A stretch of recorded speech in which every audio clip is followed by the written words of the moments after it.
மாதம் ரூ. 1,00,000 மாமூல் கேட்ட தாவைக்க ஒன்றிய செயலாளர். இது எங்கே நடந்துச்சுன்னா, வேலூர் கனியம்படியில் செங்கல் சூளைக்கு மணல் எடுத்துன்னு போகிறப்போ நடந்த சம்பவம் தான் இது. தாவைக்க ஒன்றிய செயலாளர் என்ன பண்ணுறாருன்னா, அந்த மணல் எடுத்துன்னு போன லாரியை நிற்க வச்சு, அங்கே என்ன நடந்துச்சுன்னா, இவங்க சைடில் தாவைக்கனார் சைடு என்ன சொல்கிறாங்க, இது திருட்டு மண் ஓட்டுன்னு போயிருக்காங்க, இது பள்ளிக்கொண்டாக்கு போகிற மண் இந்த ரூட்டில் எப்படி வந்துச்சு அப்படின்னு சொல்லிட்டு இவங்க கேட்டதாக சொல்கிறாங்க. அதுக்கு அவங்க செங்கல் அந்த கம்யூனிட்டி அவங்க வச்சுன்னுக்கிற செங்கல் சூளை கம்யூனிட்டி என்ன சொல்கிறாங்க, அவங்க ரூ. 1,00,000 மாமூல் கேட்டாங்க. 30 நாள் ஆயிடுச்சு. எங்களுக்கு இன்னும் நாங்கள் எலெக்ஷனுக்காக ரூ. 50,00,000 செலவு பண்ணிக்கிறோம். அதெல்லாம் நாங்கள் எப்படி எடுக்கிறது?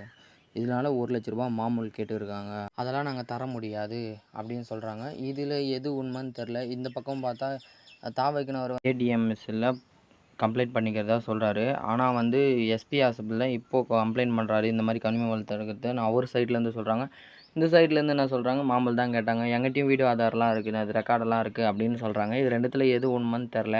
தாவைக்க ஒன்றிய செயலர் இந்த பர்மிட் கொடுக்குறதெல்லாம் தாசில்தாரோட வேலை தான். இது இந்த மண் எடுக்கிறதுக்கு தள்ளுறதெல்லாம் இவங்க தாசில்தார்கிட்டே டேரெக்டாக கம்ப்ளைண்ட் பண்ணியிருந்துக்கலாமே. இவங்க ஏன் மற்றவங்க கிட்ட கம்ப்ளைண்ட் பண்ண தான் சொல்லுவாங்க. தாசில்தார் கீழே தானே வருது. தாசில்தார்கிட்ட கம்ப்ளைண்ட் பண்ணியிருந்தால் அவங்க கூட்டின்னு போயிருந்தால் அவங்க ஆக்ஷன் எடுத்துருக்க போகிறாங்க.